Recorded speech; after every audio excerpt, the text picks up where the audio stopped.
Ladies and gentlemen, please welcome back to the stage Nick Gowing and his panelists, His Excellency Khalid Al-Rumehi, Hazem Ben Qasim, Salim Bora, Daniel Mintz, and Michael Wilkinson.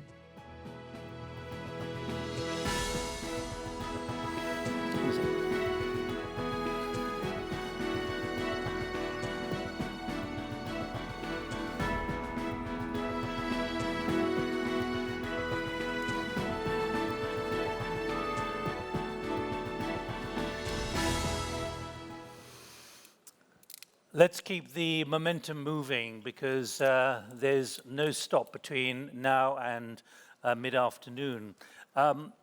Many of you will be thinking, what are the strategic sectors for growth now? Where can there be investment in the West Bank and Gaza?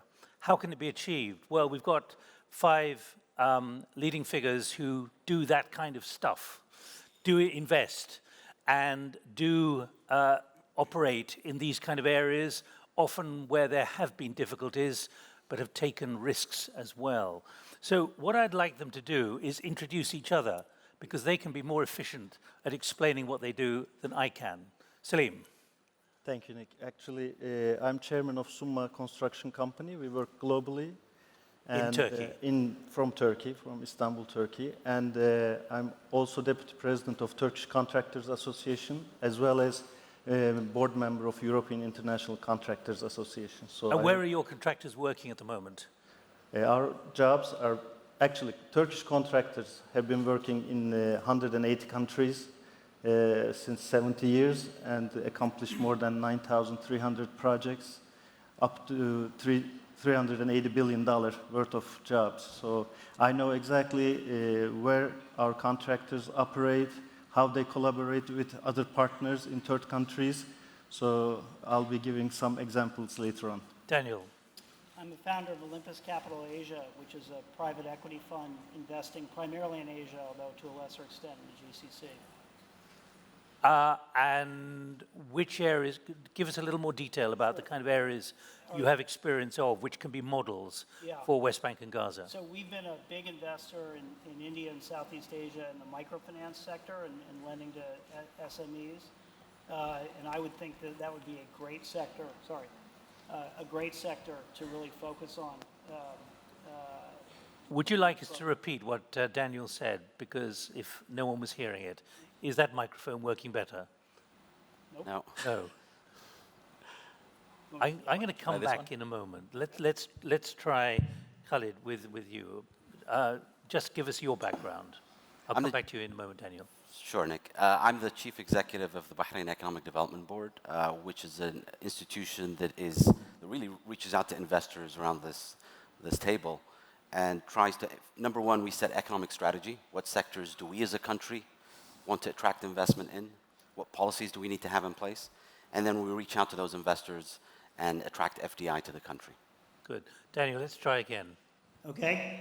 Better. Start from the beginning. Sorry.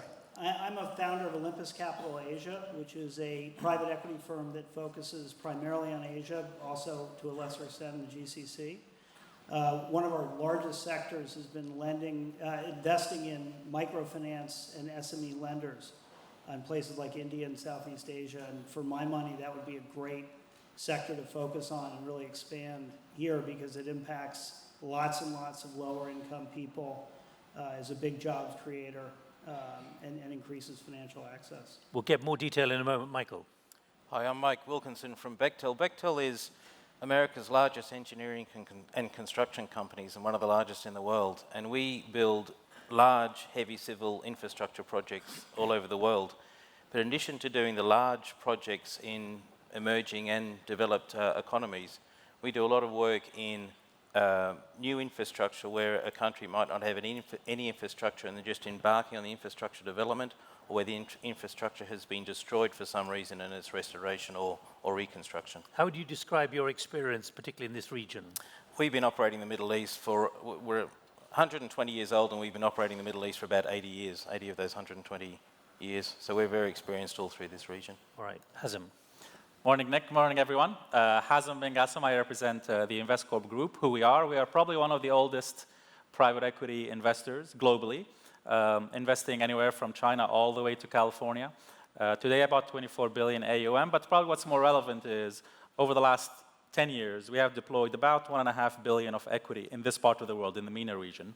Not specifically in Palestine, but in regions around this region, and there are many similarities between, I hope, what you've seen in the MENA region and what will exist in Palestine. All right. Well, look, what I'd like to do is now, again, a quick round of, so we can focus on the areas you want to give us more detail on about where investment can happen and how quickly it can happen. Let's go to microfinance first, Daniel. Sure.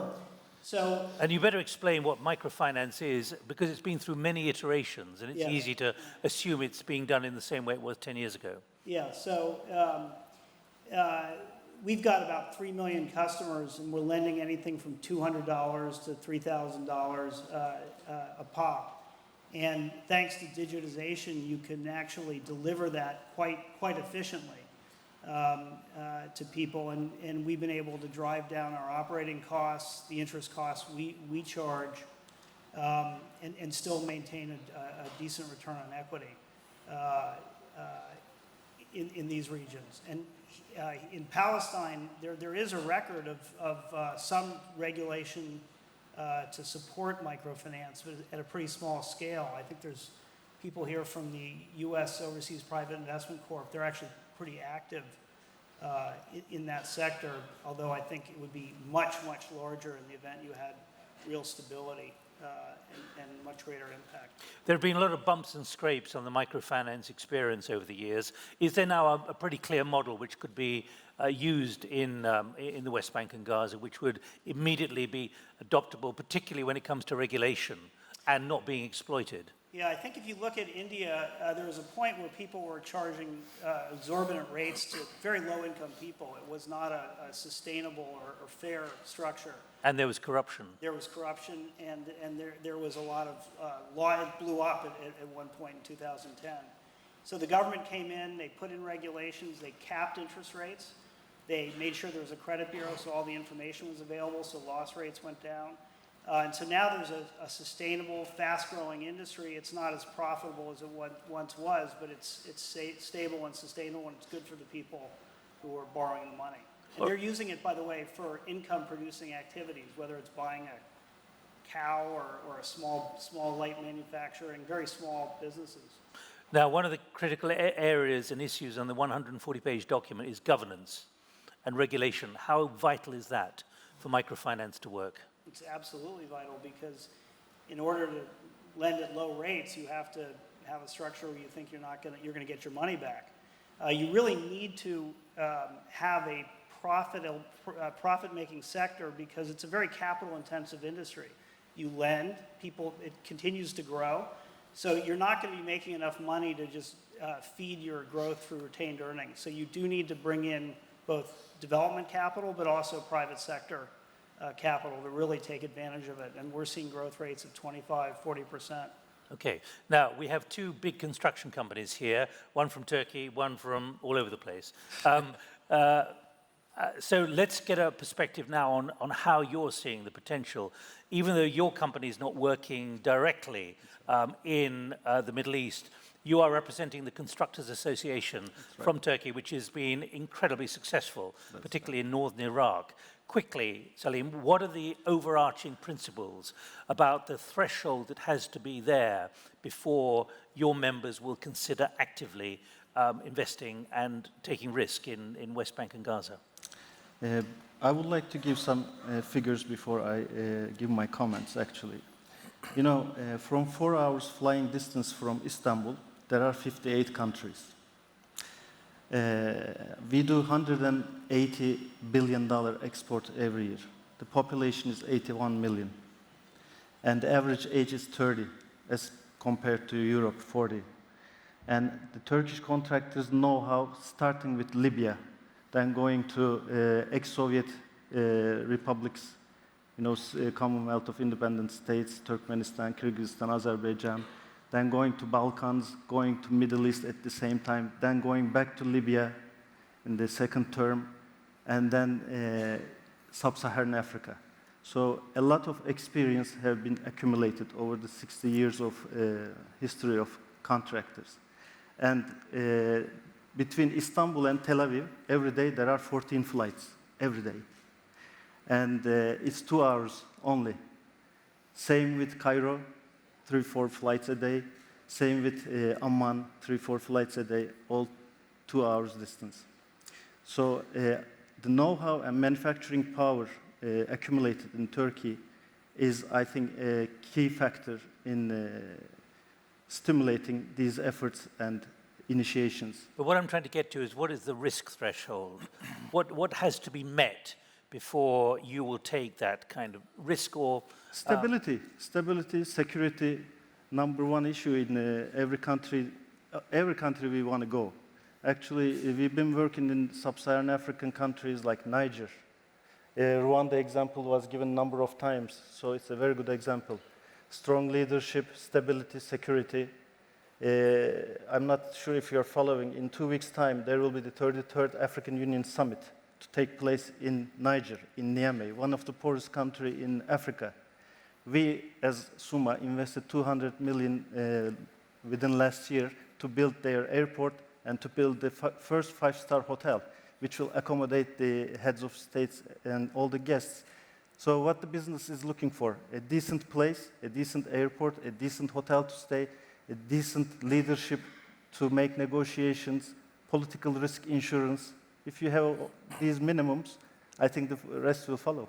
But what I think has become clear in our discussion before we came on the platform is the word isn't necessarily peace, it's stability. And even if a number of issues are not resolved, it's having that stability. Michael, you were making this point as well, about the need for at least understanding that we can move into an area because the conditions are stable.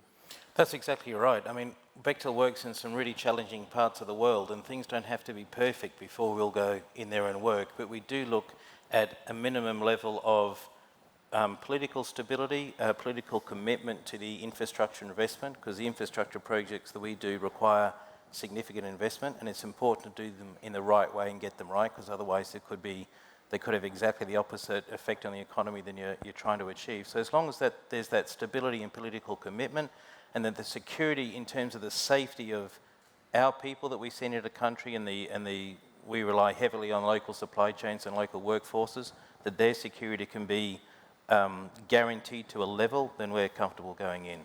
So it doesn't have to be perfect, just has to be a... I'll come to base. investment in a moment, but as we've got two very senior figures in the construction industry here, help us understand, if you like, what the shopping list is. I'm going to come back to that word I used with Salim, the threshold here, which has to be there, which can then be crossed and allow you to move in and also employ large numbers of local labor. So it's not really such an easy answer, to be honest, Nick. I mean, when we do the level of projects that Bechtel executes... You mean there's no tick list? There's no tick list, but you think about the size of our projects, we'll have anywhere between 3, 5, 20,000 people working on our projects. The majority will come from the local country that we execute in, or the region if the country itself hasn't got a lot of labour, and it's the comments already been made this morning and yesterday about how many young unemployed people there are in the territories that we're talking about that could really use a lot of skills training and be upskilled.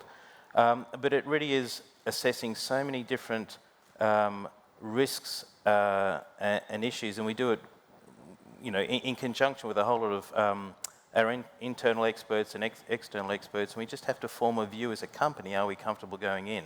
There's no yes, no answer to it. It's just, it's got to get to a level of, the political commitment and stability is a big one. Let me check with all three of you. Is there actually out there low-hanging fruit which could be picked very quickly on this? Daniel? Well, I don't mean to be repetitive, but I think getting money into the lower sectors, lower income sectors, is a really great way to do it. And I have to say, notwithstanding the gender makeup of our group here, Oh, women which we apologize for. are a key part of that. It's very clear across a lot of countries that repayment rates are much higher with women, groups of women. And so including them in that process is very important as well. I think I should underline that. I made that point in there that the UNDP and every big organization says the female sector in labor is absolutely vital in this development. So apologies that there are only men on the panel at the moment. But Salim, again, the low-hanging fruit. Is there low-hanging fruit to be picked very quickly? Actually, I would like to first mention the US-Turkish partnerships examples in the difficult geographies and countries. For instance, in Afghanistan, many projects were done with Turkish-US partnerships. Bechtel has been doing a lot of infrastructure work with Turkish partners in northern Iraq, and in the Balkans, heavy infrastructure works. But before coming to that, I mean, with Millennium Challenge Corporation, Corps of Engineers, I can name many. There's a good platform in terms of financing, to my opinion, which is the Exim banks. The US Exim Bank, I was glad to hear that now is reactivated, has a big potential to play, a big role to play in these efforts. There are bilateral agreements between Turkish and US Exim banks for this purpose, to work in third countries. And if you add on top of that a political risk insurance, for example, from Islamic Development Bank, a political risk insurance arm, ISAC, and then you start having the developers start from fast-track projects, like Mr. Kushner was mentioning in his list of items. Number one, fuel storage tanks. Fuel storage tanks is good to hear. It's a construction project, and construction projects were number one priority in his list. And it's so easy to build. All we need is I guess, the political consensus. Low-hanging fruit, Mike. It's out there. Well, I think there's a hierarchy of needs with infrastructure. So I think the critical thing is to make sure that people have the essential power, water, telecoms actually is big. As we go into areas that need new infrastructure, need it restored, 10 years ago we probably wouldn't have focused on telecoms, but that's one of the first things that we invest in and get up and running, because of the digital economy. So I think that's... Not hardwired though, it's now... No, yeah, it's all, yeah. Cellular towers and things. So I think there's some smaller infrastructure projects that are necessary, and you can finance the smaller ones in very different ways, to get started. And then that will give you the platform to invest in the really game-changing, job creation, skills improving, economic stimulus, larger infrastructure projects that really change the game. Right, we've heard from the construction industry, we've heard from microfinance. How does this seem from an economic development board? Well, I think that infrastructure is an enabler, and I think the plan that we heard yesterday can create a framework where there is grants and loans that can create a framework for infrastructure spending to come in. Stability is key. I think there's no doubt about it that investment won't come in unless there's stability in the rule of law. We heard in other words, there doesn't necessarily have to be peace. There has to be stability. There has to be predictability. And I think any investor is a visitor first to a country. They will come, they will want to see that there's predictability. They can get up in the morning, they can meet a government minister or a decision maker. They can feel confidence from that decision maker that they have planned what will go ahead. So I think infrastructure, you can create a framework, and I think the economic plan has that can allow infrastructure to come in. And there are grants, or there is the US Exim involvement. But I think the key issue that we have to look at is that you need the private sector to follow on that. And by that you need elements of predictability and an economic plan that shows momentum. So you can build a bridge, you can build you can lay out cellular towers, but what is the telecoms plan? What is the industry plan? Right. What is the aviation plan? How is that going to be delivered? And so there's a need for stability, and there's a need for economic planning and milestones that can be delivered. Investors, we have a saying in Arabic, capital is a coward. And capital will not follow unless they see evidence that there is momentum and that the plan that we see in front of us is being executed. I have to say, I went to Palestine 4 or 5 years ago. It took me a long time to get into the country. movement of people, movement of goods needs to be eased. We need to allow, again, as a visitor, if I was an investor, I would be reluctant from that experience. So unless we evidence that not only is the infrastructure there, but the processes, the procedures allow you to enter and exit, that's just people. What about goods? What about material? We heard Mohammed Al-Abbad talk yesterday about that he would need his people, his engineers, his master planners to come in and out, let alone move the goods and material if they were to build a massive project. So I think infrastructure, but more important, that we call it soft infrastructure. It's about the rules, the regulations, and the decision makers that can deliver on that. But just to pick up on a framing which all three have mentioned so far, the need for clearer regulation, removal of corruption, but also governance as well. How much do you believe that that is something which really has to be tackled? In other words, it can't just be pushed aside in the hope that we're going to get investment. I believe firmly in the Palestinian people. I believe that there is intelligence. I believe that there is ambition. There is hope. I have seen venture capitalists go into to Palestine and talk about the talent that they have seen in Palestine. But we need, of course, the governance, but we need to show hope. And I think we start at grassroots. We talked about microfinance. How do we allow financing, access to finance, to go to smaller groups? How do we allow them to become enfranchised? Because they are going to play a critical role about ensuring that's the right governance. So I believe you start also bottoms up as well as top down. That's why I started with microfinance, to make exactly that point. It is an important sector, but it tends to be forgotten or sidelined. Let me now go to the investment side of it. When you hear this potential and these options, how do you reflect on what is achievable and what will be invested in? Sure. So first I should say that stability translates into one more thing, which is political safety net. Okay, that is what foreign investors need. You need a political safety net. Stability will come over time. And through history, whether it's Serbia, Rwanda, even at some point in the past, Vietnam, Bosnia, there is a very long history of regions that have had their own challenges. But with the political safety net, over time, they have evolved into thriving economies. What do you mean by political safety net? Exactly as Khaled was talking about. If I know if I'm going to make a contract with a local investment firm, my contract is there's a court, there's law and order. I can send an email to someone with 6 meg attachment, and you know what? They will get it instantly, and they can reply right away. Okay. I can arrange for a flight, and I can go there, and I'll be there, in the hotel in less than an hour. And there are hotels. It doesn't have to be the Four Seasons, but something decent. Okay. So I think that whole ecosystem, from being able to communicate, travel, trust that what you agree, what you shook hands on, will be there in the next, not just 12 months, but 5, 10, 20 years. That is, particularly Palestine, that is the political safety net that it requires today. Very similar to many other parts of the world, particularly Eastern Europe after the fall of the Berlin Wall, they require the political safety net, which involved not just the region, but in a global basis. Now, let me come back to Palestine, and I'm going to use the glass half full example. It should be relatively straightforward economically. Why is that? It's 4.8 million population. It's smaller than South Carolina, okay, just to put it in perspective. It has today a GDP per capita of about $3,000 per capita, okay. Changing that shouldn't be that difficult. Within a 1,000-mile radius, you've got over 200 million populations, okay. Very prosperous, relatively prosperous, from Turkey to the Kingdom to the GCC in general, Egypt and what have you. To make Palestine economically feasible, technically it should not be that hard. If the borders are open, there is a clear framework for trade with its region.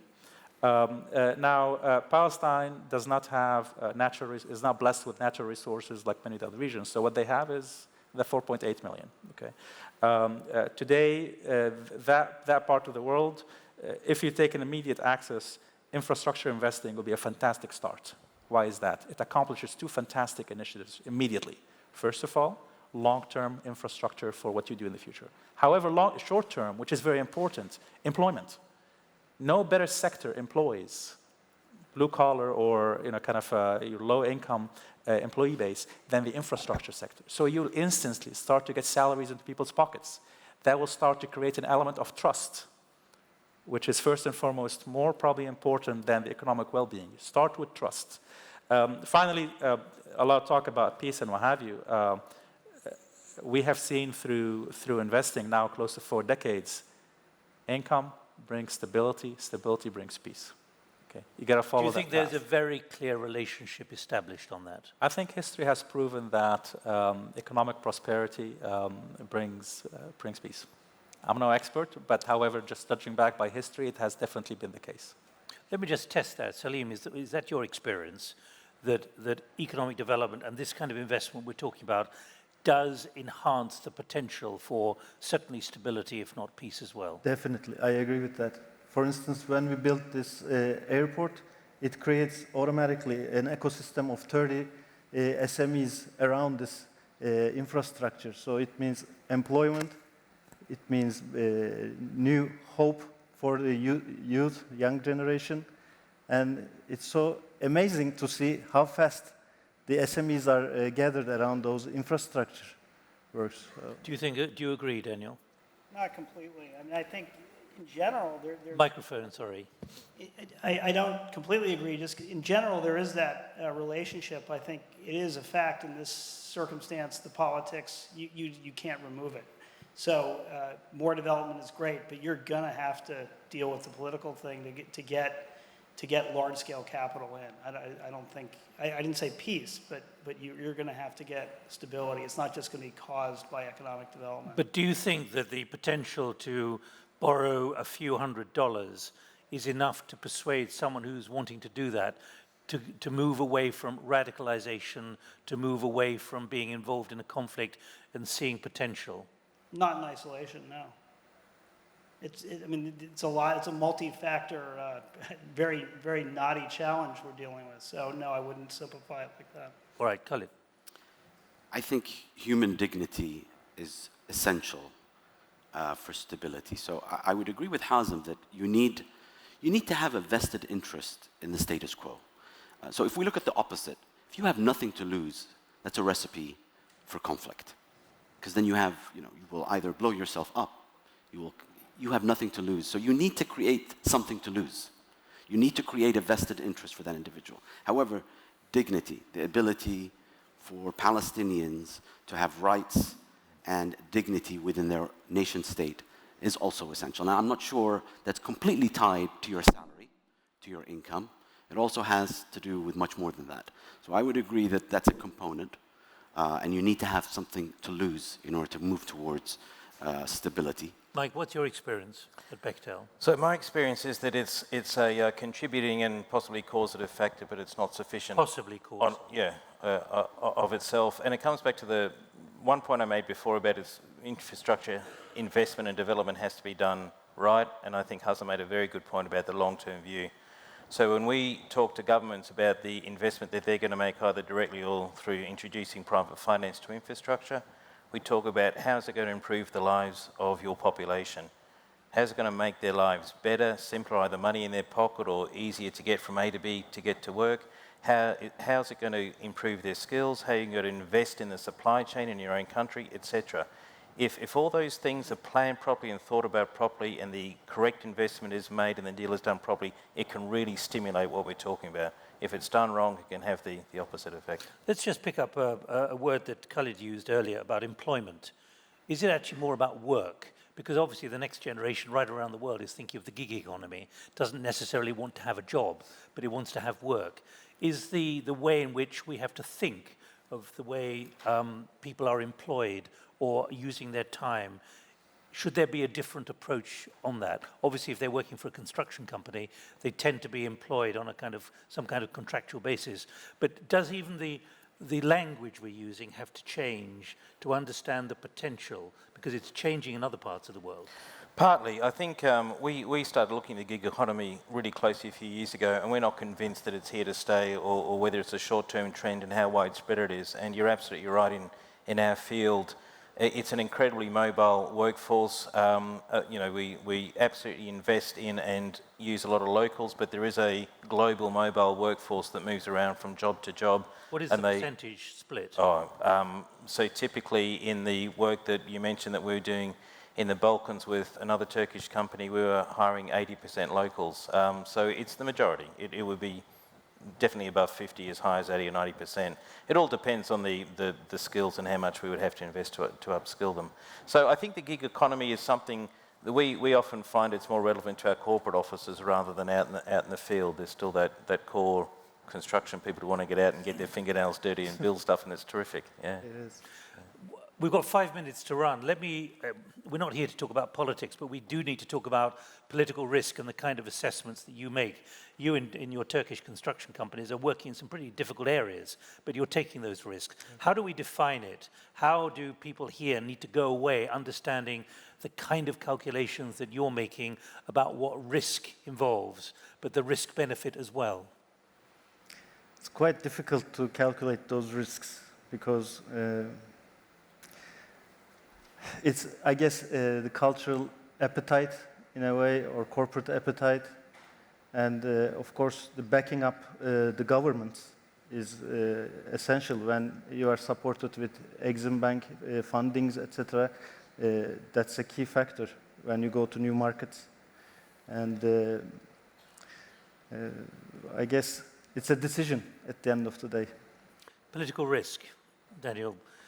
Does that enter into the small amounts that are being offered in microfinance? Sure, I mean, because you can have systemic risk. So I think it's realistically, there's no way that this would happen, you know, like flipping a switch and suddenly private sector capital independently pours in. I think there's clearly a role for development assistance and guarantees to work hand in hand with the private sector to make it worthwhile, especially in that early stage of transition. As in political risk. Is the definition changing at all, or are there just basic risk calculations that are always going to be made and nothing is changing, including in the West Bank and Gaza? So the Palestinians are probably some of the most tenacious, determined people I have met. These are great characteristics for business. I'm absolutely convinced with the right framework, the right political framework, you can have one of the most exciting and thriving economies for the next 50 years. But what's the one word, you've used that political safety net, political risk. What is the one word or one sentence you want people to take away when it comes to understanding that? The word of trust. It's just the word of trust. And it starts with the indigenous, the Palestinians have the trust in their neighbors have the trust in the Palestinians. The foreign investors having trust in the system that is there to stay, and all the governance around that. Michael, the issue of what has to be taken away in political risk now, on whether political risk in any way, your definitions as you in an enormous corporation have to work out whether you're going to invest, whether you're going to take that risk. Is there anything different in Gaza and West Bank that is changing that risk assessment at the moment? I wouldn't say so. We work in a lot of difficult parts of the world that have instability and need a lot of investment, and we have the same requirements in terms of Gaza and the West Bank as we would anywhere else. You know, I come back to the word stability. We just need political stability and political commitment to invest in and not just build but maintain the infrastructure projects that we'd be talking to them about. Do you sometimes get it wrong on risk? Yes, we like to think that we get it less wrong than a lot of other people. Good. Finally, that thought about political risk, and as you look at the area, the region here, and we're talking not just about Gaza and West Bank, but also the Middle East, that's in the title of the whole gathering. What is your assessment, given that there are interesting things happening around us immediately at this very moment? I think the political risk is not new to this region. This region has tackled political risk and conflict for 30 to 40 years. And yet investment has flowed into the region, here in the Gulf, but also in the wider Middle East. I think investors always trade the benefit, the cost, the political risk with the returns. And in most cases in the Middle East, they've seen fantastic returns. And so I feel the Middle East has learned how to cope with political risk and conflict. And investment has flowed because they have weighed the two. But there are pockets, and Palestine is one of them, in which the political risk is quite high. And I believe the return is there. I think the plan that we have with us, we have to overcome this obstacle. We have to allow capital to first start and then that momentum to start. And so you do need some form of framework to allow the trigger, the catalyst to start. But in the wider Middle East, I remain positive. I don't believe that anything happening now is different than what's happened in many years in the past. And I think the trade-off between return and risk, investors are smart. They will weigh the two. And in most cases, they've seen the return is higher than the risk. By the way, the return is higher than in other areas of the world to compensate for that risk. Well, I hope what we've done is given you an instant kind of understanding of the kind of calculations that are being made by those in business, in economic development boards, in investment as well. I'm doing a big project at the moment about thinking the unthinkable. So I hope you're right, that everything is being calculated, known about, and will not be a surprise. So thank you all very much indeed. And I look forward to gathering again in a year or two and knowing that actually the stability has been created. Maybe there's investment coming from your companies and also from yours as well, and maybe so. microfinance Why not? too. Thank you all very much indeed. Thank you. Thank you.